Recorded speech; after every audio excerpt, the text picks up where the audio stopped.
schools have to adapt, and they are. It's just not as fast as we'd all like it to be.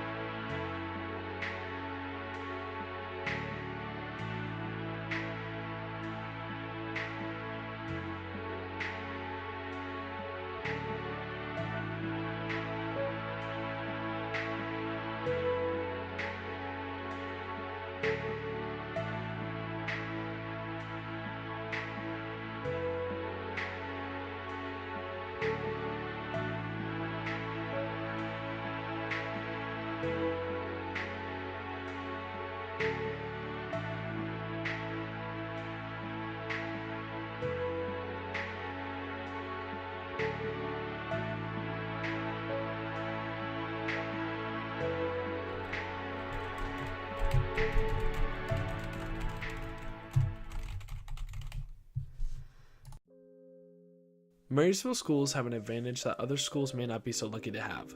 Starting at the beginning of the 2015 to 2016 school year, we adapted our schools to a one-to-one computer-to-student plan, meaning that for every one student, there's one computer.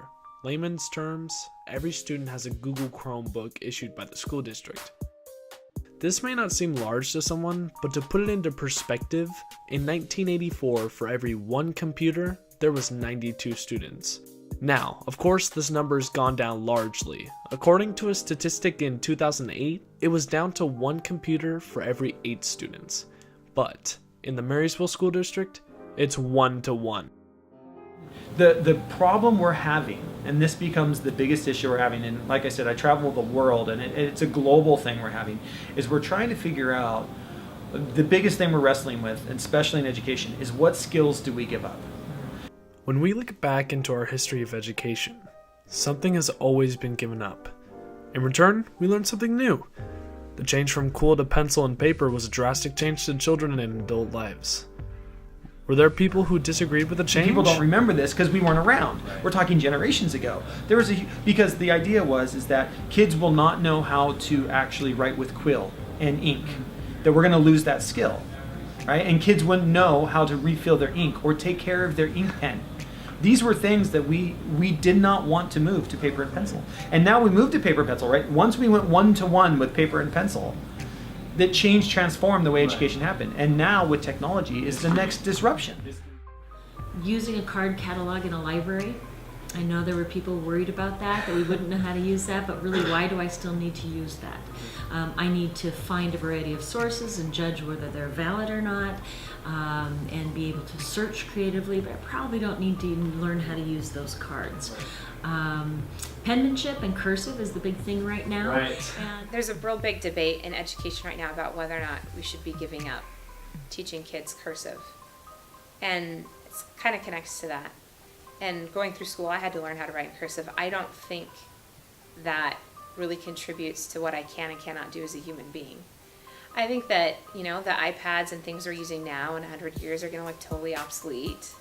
And probably more like 5 years, the way things continue to change. And I think the important thing is to look at things and say, okay, what is it about having physical things? Well, this whole tactile sense is pretty awesome for some people, and I know that some of my students really connect to that. So how can we in the future make sure that kids can use that sense of touch with things that are changing in the future? And as long as they can somehow in some ways, I don't think whether or not they're writing with pencils on paper really matters so much. And I'm kind of caught in that. I mean, it's sad if we lose cursive, and yet I think it's sadder if we have kids practicing cursive and not learning how to navigate this world of information that's just ever expanding. So. With the situation of technology that we're dealing with now, it's basically history repeating itself. Once there's a new piece of tech, the disruption ensues. But there are other issues with the ever-changing technology in schools. Some parents aren't enthusiastic when it comes to technology. A part of it is it's just a big system, and it's a system that is steeped in tradition and loves its traditions. It's also a system that's probably the hardest to change because every American went through this system, so we know what school looks like, we know what school smells like, and we remember our best teacher. I think there's always pushback when people are afraid of things, and technology is new, and having access to these things are new. And I had the most pushback and the most fear from people who didn't know how to use technology themselves, be that. So now your mom and dad are coming here and saying, well, I don't want, why, that's not how school looked for me, and it worked for me. Yeah. And if I made it through, then make it look the same for my kid. And so Particularly, it's odd that the parents we're getting the most pushback from tend to be the parents who were successful in a traditional school model. The parents we get less pushback from are the parents who struggled in school themselves, because they're already seeing school as challenging in a different way. And I think the way you address that is information. So the data points that we can collect and show, yeah, look at how you use a computer. So we did some community outreach. We have iPad help clubs after school once a week, so parents can come in and get some help too. We do a technology help class for 6th grade parents at the beginning of each school year to try to talk them through some of our major things. We have some students that are currently putting together help videos that they're posting on YouTube to help our families with some of the technology struggles. But I think that's true with anything. When things change, people have fear and pushback, and it's definitely less now than it used to be. And we've noticed a huge shift in the comfort of parents just over the last couple of years. And so we're having this generational thing that all of a sudden, if school looked different, parents freak out because we know what school is. Yeah. School has looked the same since the early 1900s. And all of a sudden you want to radically change the way school looks and feels, and maybe you don't have to go to school every day. Maybe you only have to school to go 3 days a week because you can do 2 days online, and we just don't know what that looks like. And so it's not just changing education, it's changing the culture of America. So, whether parents like it or not, schools are changing. Inside of the Marysville School District, there lies a middle school called 10th Street. They believe that the fine arts contribute to the success of their students. Therefore, they feature music and art as 2 elective courses. They are an iPad learning community, so they use devices to support all of their lessons. So what were the first thoughts about iPads? A couple of different changes we noticed right away. Some kids that were not engaged in the past quickly became much more engaged in what we were doing. Just being able to use the technology, kids that like to use their free time to play video games or were interested in browsing the web, some of that changed right away. I think we saw more changes the more we grew in our skills and how to use them and incorporate them into the classroom. And there were some challenges too. It wasn't all easy. Kids learning how to self-regulate and not to be doing the right thing at the right time with the iPads and not be distracted by some of the things that are inherent distractions with having technology easily accessible. And our use of knowing how to monitor kids and help support them changed too. In a classroom full of students with technology, how are we able to keep them on task? We'll just say flip and listen, and they'll flip their iPads upside down, but we have to really teach them the skill of actively turning off the technology to pay attention sometimes. And then I think too, just normal things like walking around the classroom, making sure that I'm looking over their shoulder, seeing what they're engaged in helps too. It's easy to be distracted and it's not a big deal, but I think learning how to use the technology in engaging ways so they get to use it in an appropriate way is the most effective. How can you use this iPad to do research or to do other activities that we're using? Then they get to use it and it's not a struggle. So the students have become comfortable with the technology. But how do we make sure teachers are just as comfortable? Open Colleges released a statistic saying that 91% of teachers have computers in their classroom. However, just 1 in 5 feel that their classroom is just at the right level of technology. How will we know when we have a good amount of technology in our classroom and they know how to use it?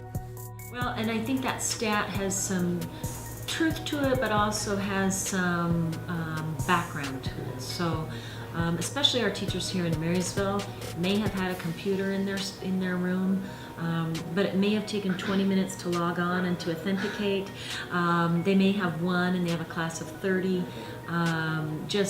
And the speed of the internet, the use of it, really discourages teachers from being creative and trying something new. No teaching program taught teachers how to teach when you have a computer or when kids have a computer. And even still today, like I've worked with almost every university system at some point or another here in the state of Washington. We're not teaching teachers how to use it with kids or for instruction or what it does.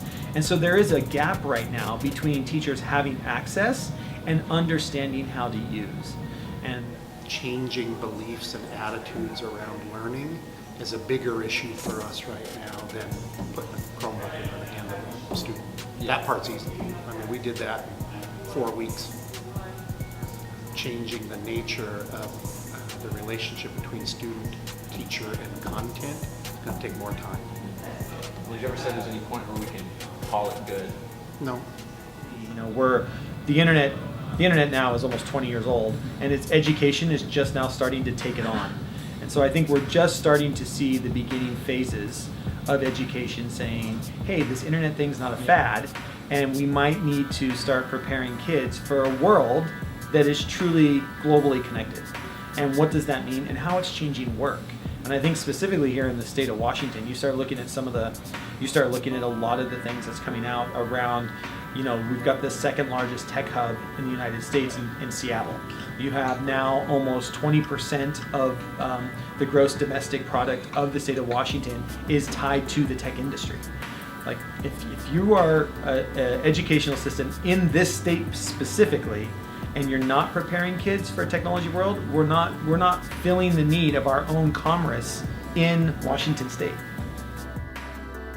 If you haven't already noticed, the future is going to be absolutely covered with technology. So, should we just stay with the same routine we've stuck with since the early 1900s? Or do we need to introduce more computer science classes? To help your opinion, the jobs in the current times are 60% computer jobs, while the other 40% are all math and science. However, when we look at schooling, less than 2.4% of college students graduate with a degree in computer science, and the numbers have dropped since the last decade. When we look at some statistics from AP enrollment during high school, we can see that 1.1 million students are in history, while only 0.07% are in a computer science class. There will be 1 million more computing jobs than students over the next 10 years, adding up to $500 billion in salaries. In only 27 states, computer science classes can count toward math or science high school graduation requirements. These statistics mean something. They've impacted a multitude of people. A large portion of celebrity populace agrees with influencing young minds to get ahead with technology, with quotes like, "In 15 years, we'll be teaching programming just like reading and writing, and wondering why we didn't do it sooner." When you think the future, I think it's very important to be able to learn the language of coding and programming. From phones to cars to medicine, technology touches every part of our lives. If you can create technology, you can change the world. Computer science belongs in every public school, right next to biology, chemistry, or algebra. Don't just play on your phone. Program it. So years and years of evolution inside of the technology world has occurred. Everyone uses it, but what attributed to our success? When you take a look at the statistical data of population trends, many people say that our success is due to systems of philosophy. Others might say it's the founding of the world's major religions. And then another group of people might argue that no, the major developments are forged from conquests, and that the rise of civilization raised the population. Our population is also heavily affected by things like plague and advancements in such things like math or science. Some people especially think that the Renaissance and art heavily impacted us. This is an endless debate, but when you look at the actual data, you see that none of this really changed anything. There's only been one thing that had a great effect on the population: the Industrial Revolution. The steam engine and the other associated technologies of the Industrial Revolution changed the world and influenced human history so much that, in the words of the historian Ian Morris, they made mockery out of all that had come before. To understand the rapid growth of technology, we need to first understand Moore's Law. Back in 1965, Gordon Moore, co-founder of the Intel Corporation, predicted that the number of transistors that could fit on a microchip would double every 2 years. So essentially, every 2 years, computers would become twice as powerful. This is known in the tech industry as Moore's Law, and for 40 years, it was pretty accurate. We went from chips with about 2,300 transistors in 1972 to chips with about 300 million transistors by 2006. But over the last 10 years, we've fallen behind the exponential growth that Moore predicted. The processors coming off assembly lines now have about 1 billion transistors. So, technology is evolving at a massive rate, which makes you wonder, what things can we change with technology that we already have today? Times are changing, and books are on their way to being irrelevant. With the sales of digital books up 400% in the last 3 years, and audiobooks also making an uprising, physical books are becoming more expensive to produce, not to mention bulky and tedious. If there was one thing I remember about university, was how freaking tedious it was to acquire textbooks. Textbooks, college textbook prices are soaring. With some textbooks now $300 each. I'm a law student. Normally I'm spending about $1,000 a semester on my law books. $230 for 3 books. Hey buddy, want to buy a textbook? It'll cost you. A grueling part of college we will all know too well is the dreaded textbooks. With some teens spending as much as $1,000 a semester, you wonder, why haven't they digitized textbooks yet? Well, some have, although the big heads up at the top of the publishing charts consider digitizing a no-no. But sure, you can go purchase a physical copy of the book. It also comes with a digital version. Too bad it's an extra $40. There are alternatives. You could rent or sell textbooks to old friends, or use websites like Slugbooks, which do for you. But what if we had one mega digital textbook? Using the some odd $100,000, $200,000 it costs to create a new textbook that may already be dated by the slate of its release, we could create a virtual, cheaper alternative textbook. Back in 1990, the average American could work their way through a college education if they so choose, spending a mere $400 per semester. However, when a higher education is becoming almost mandatory to get a job higher than minimum wage, they must work a much higher load and pay a much higher price. School is becoming increasingly expensive as university earnings steadily increase. According to the NACS in 2014, the average student paid $313 each term on course materials alone.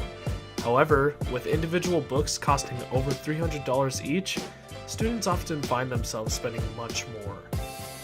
Higher prices of course materials and general tuition forces the vast majority of students to take out loans and go into debt before they even get a job. The Institute for College Access and Success tells us that over 75% of four-year college students graduate with a large amount of debt, while some individual states range as high as 88%. Rates rising has become a deterrent to many students, pushing them away from higher education and effectively keeping the lower class from getting better jobs. If you break it down, the median family income for Americans was just over $50,000 a year, while at the same time, the average four-year university costs nearly $10,000 a year. In a family of four, you can't always sacrifice a fifth or more of your income for someone's college education. If an $1,000 expense came up, 7 out of 10 people wouldn't be able to pay it. They'd have to take out a loan. This is what electronic textbooks could solve for us. The days of toting heavy textbooks are gone for some Indiana University students. They opted out into the school's digital learning program. Starting in 2012, the Indiana University program had saved the students about $8 million by making electronic textbooks available. Students are able to access their texts, which run about $35, via the internet from mobile devices to computers. Users can highlight, take notes, and share the electronic text. This is so much easier than having to spend $300 on a textbook. So why not create one? Think of the money it would save students. Think of the jobs it could create. Web designers and history professions alike. The tools are right in front of us. This is only the tip of the iceberg. Think of all the devices and tools that would soon be able to be created with the help of technology. We're on the forefront of a new era. What does the idea of interconnectivity mean to you?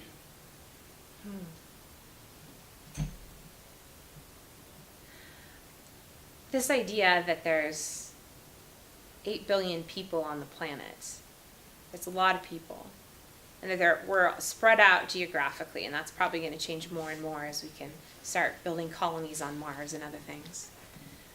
But this tool can bring us together is really powerful, I'm sure, the telephone changed things a lot. And being able to physically take letters back and forth across oceans was huge. But now in an instant, you can pull up and see and talk to somebody across the world. And that's huge. And get to know them through common groups and things online, and meet them online in ways that we couldn't in the past is really powerful.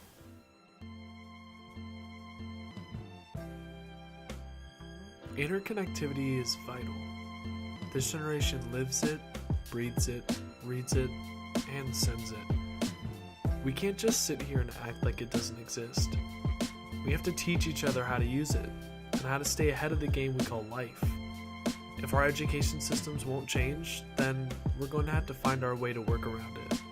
Colleges are already starting to deal with this, are starting to feel the brunt, and I think K-12 will too, is that the people will adapt around the system. So we're already seeing that here in the state of Washington, that the Washington State online high school, so you could go, your entire high school could be online if you wanted it to be, is growing every year, right? People are starting to see that this system isn't fitting the need of society, and people will adapt around the system. It's the same reason why now Google offers a nano degree and basically says, if you want to be a computer engineer, don't go spend $90,000 at a university. You can take these 5 online courses. It'll cost you roughly $1,100. And if you pass these 5 courses, we guarantee you an internship at Google. What are you? So Google in companies, and Google's just one. AT&T is doing this. Microsoft is starting to do this. They're all starting to do this idea where you're looking at the 4-year university. It's not adapting to the needs that we need as companies on the other end. So we go around the system. We have to try our hardest to update our school systems so that we can better our learning. There are so many things you could do, but if all else fails, your school board shuts you down, teachers don't agree with what you're saying, then you have to take it upon yourself to learn. There are hundreds of sites you can use, code.org being a great example. Don't wait for education to finally catch up. Push yourself and get farther and farther.